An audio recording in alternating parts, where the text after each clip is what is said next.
to our reptile house. I'm really glad you've been enjoying our educational videos we've been doing featuring some of the animals in here. Now next up is going to be one of our tortoises, so I'm going to get him now and tell you a little bit about him.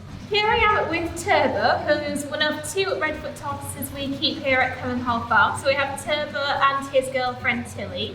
Now they're called redfoot tortoises because you might be able to see they've got some red spots on their feet as well as on their head there.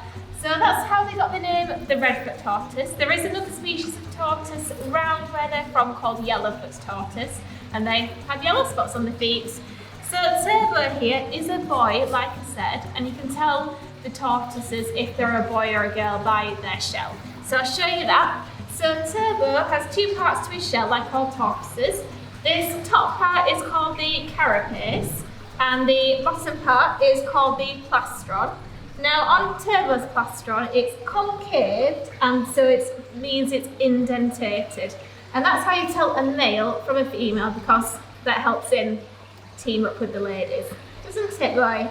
So I'm going to pop him down. He'll probably wander around a little bit while I tell you a bit about him. So in the wild, they'll be eating things that are around in the forest floor in South America. They have loads of things that they can eat. So they're one of the animals that has the most varied diet here. So that's things like leafy vegetables, which is quite obvious for a tortoise. They're going to eat lots of leafy greens as well as sweet potato, butternut squash, and also they really love their fruit. Now, we do have to limit the fruit we give them just because the stuff we get from the shops around here is quite high in sugar, but the things like mangoes, melon, they absolutely love, as well as blueberries is a particular treat for them. And we do replicate the pieces of carrion that be coming across in the wild, so by feeding them things like small pieces of mice every now and again.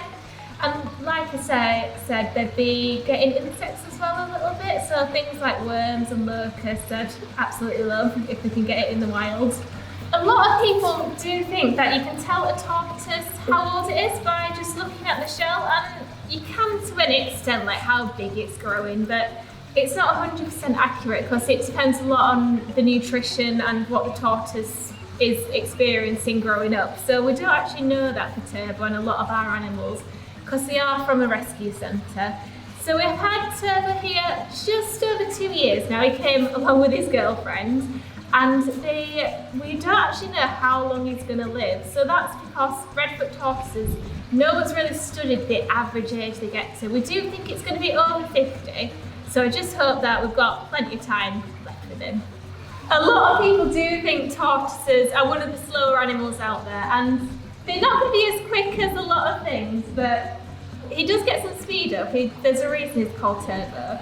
So in the wild, a tortoise Turbo size, they don't really have many predators, but it's going to be things like a jaguar. In South America, that's where they're from. So they could have an adult tortoise, and humans as well is a threat of predation. When they're little tortoises, about 1 inch long, they do have a lot more predators out there. So things like snakes, falcons, coatis, all sorts of things. Could think they're a tasty snack. Where are you going? I hope you've learned something new about tortoises, and if you've enjoyed seeing Turbo here, give us a like and a share if you can, and you'll have to let us know if there's any other animals you'd like to see us do another educational video about. See you later!